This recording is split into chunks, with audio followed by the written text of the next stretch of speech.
Au CHRU de Tours, comme partout en France, les RTT cumulés depuis le passage aux 35 heures atteignent des sommes astronomiques.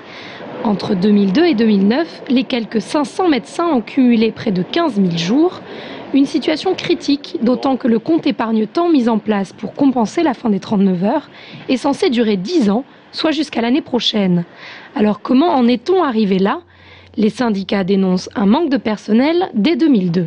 Lors de la mise en place des 35 heures, le nombre de collègues qui auraient dû être embauchés n'a pas été à la hauteur du simple calcul, passage de 39 à 35 heures.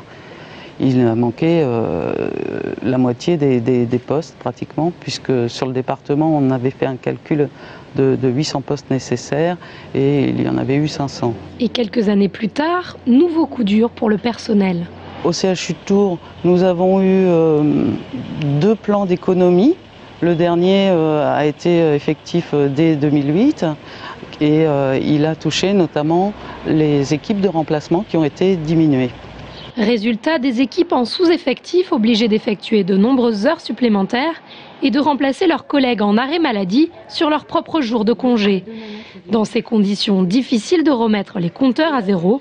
Pourtant, le centre hospitalier de Tours n'est pas un mauvais élève, puisque contrairement à de nombreux CHU de France, il a mis de côté pendant toutes ces années les quelques 7,2 millions d'euros correspondant au RTT dû aux médecins. Oui, mais voilà, difficulté financière oblige. Les débourser d'un seul coup en janvier 2012 ne semble pas franchement envisageable. Reste donc comme possibilité l'aménagement de départ à la retraite anticipée ou de fin de carrière à temps partiel. Quoi qu'il en soit, pas de solution miracle. Le manque criant de budget et de personnel a des conséquences sur les conditions de travail des soignants et par ricochet sur la qualité des soins prodigués aux patients.